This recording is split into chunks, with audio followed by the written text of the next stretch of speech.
Bueno chicos, a través de este video voy a tratar de explicarle los puntos más importantes del trabajo práctico que le mandé la semana pasada. Eh, Ahí hice unos dibujos en unas hojas que son los mismos dibujos que hago en el pizarrón cuando explico la clase. Vamos a empezar con la definición de célula.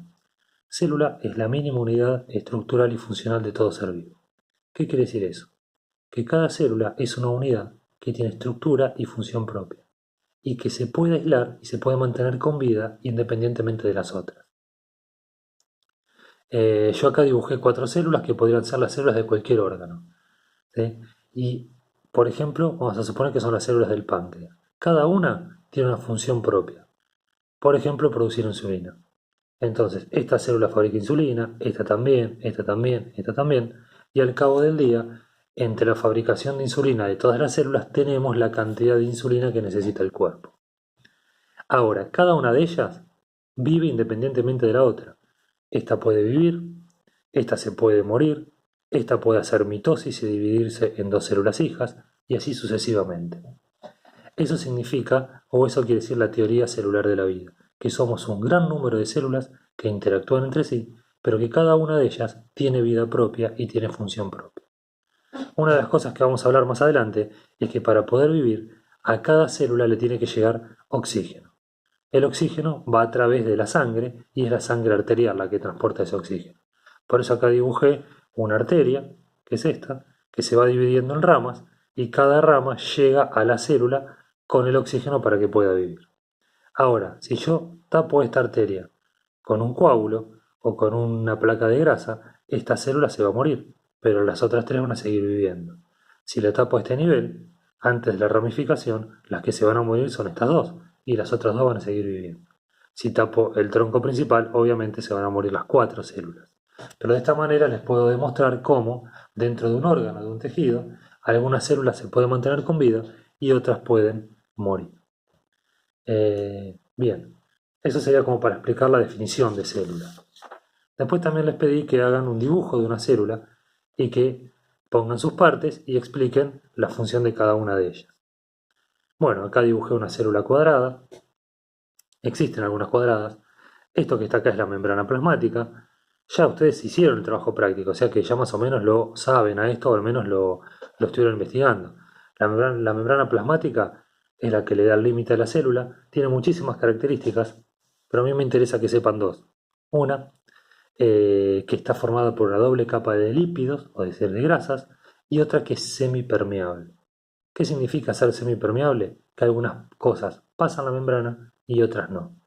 ¿Qué cosas pasan siempre en la membrana? Es el agua y los gases. Por lo tanto, si bien es semipermeable, porque algunas cosas pasan sí y otras no, siempre es permeable al agua y a los gases. Eso con respecto a la membrana plasmática. Lo que está por dentro de la membrana plasmática es el citoplasma, que es un medio líquido o acuoso donde flotan las organelas. Vamos al tercero, el núcleo. El núcleo es el que contiene el ADN. Eso creo que lo sabemos casi todo. El ADN, o las moléculas de ADN, están dobladas, plegadas o empaquetadas dentro del núcleo, formando los cromosomas. ¿Sí? Es decir, que un cromosoma es una molécula de ADN dobladita ahí dentro del núcleo. Los núcleos de las células humanas tienen 23 pares de cromosomas, es decir, un total de 46. ¿Por qué hablamos de pares de cromosomas? Porque la célula humana se forma a partir de la unión de un óvulo y un espermatozoide. El óvulo es la única célula de la mujer que tiene solo 23 cromosomas, que se los enumera del 1 al 22, 1, 2, 3, 4, hasta el 22. Y el último es el cromosoma X, que es el sexual. El espermatozoide es la única célula del varón que tiene también 23 cromosomas, que se enumeran igual, 1, 2, 3, 4, 5 hasta el 22, y el último puede ser X o puede ser Y. O sea que la mitad de los espermatozoides son X y la mitad de los espermatozoides son Y. En la fecundación, la unión del óvulo con el espermatozoide, se fusionan los núcleos, para decirlo de alguna manera, y se agrupan los cromosomas en pares. El par 1, formado por el 1 del padre y el 1 de la madre, el par 2, formado por el 2 del padre y el 2 de la madre, y así hasta el par 22. Y el par sexual, formado por el cromosoma X y el cromosoma Y, o si es un varón, o el cromosoma X y el cromosoma y otro cromosoma X del espermatozoide si es una mujer. Y así se forman los 23 pares de cromosomas. Cada par de cromosomas codifica para la misma característica.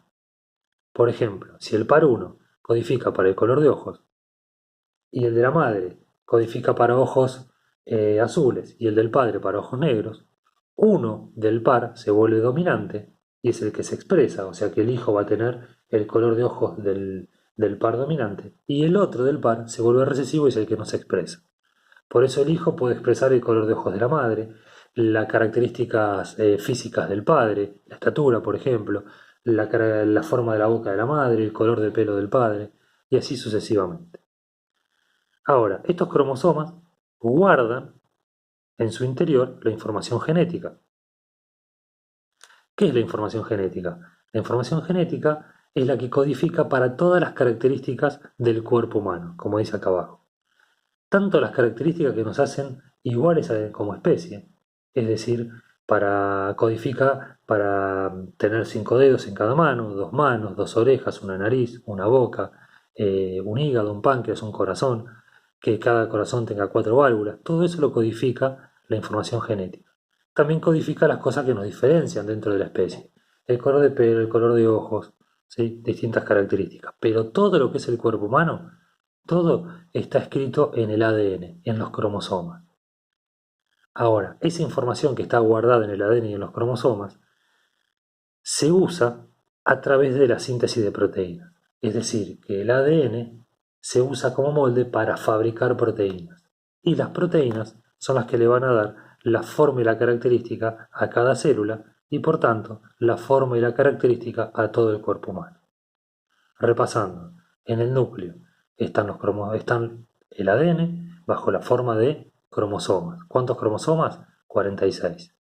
Esos cromosomas tienen guardada la información genética, es decir, la información de cómo es todo nuestro cuerpo. Desde las cosas que compartimos, como por ejemplo un corazón con 4 válvulas, o un hígado, un páncreas, hasta las cosas que nos diferencian como el color de pelo o el color de ojos. Todo lo dice el ADN.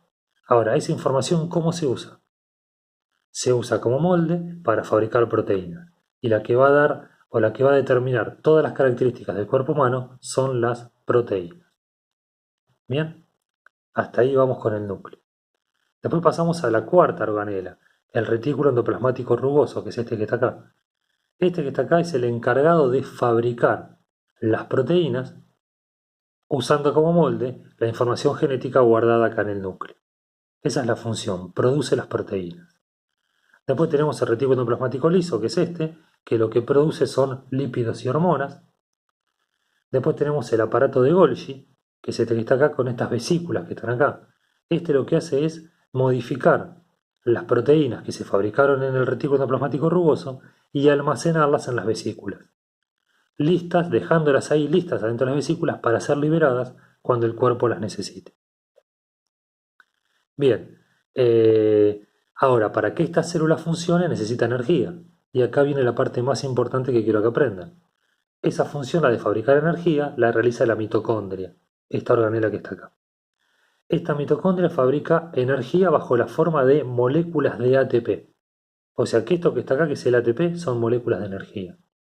Para fabricar las moléculas de energía, la mitocondria necesita que le llegue continuamente el aporte de oxígeno, que lo hace a través de la sangre arterial, esto sería una arteria, y en presencia de oxígeno degrada una molécula de glucosa, una molécula de azúcar.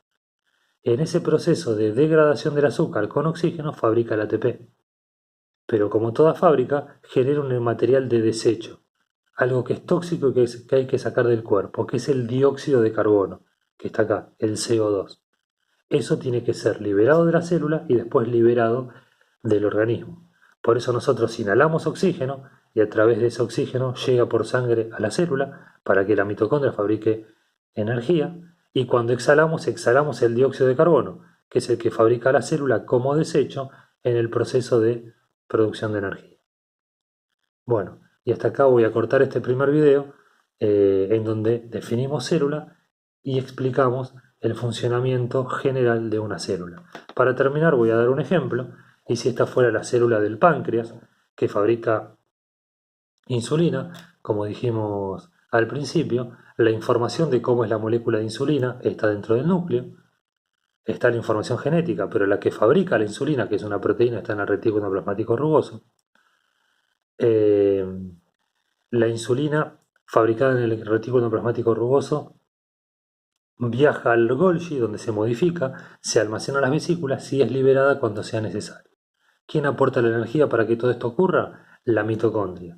Para eso necesita que le llegue oxígeno, quema una molécula de azúcar en presencia de oxígeno y libera como desecho dióxido de carbono, fabricando las moléculas de ATP, que son moléculas de energía que permiten la vida de esta célula. Así, cortito, explicamos rápidamente el funcionamiento celular.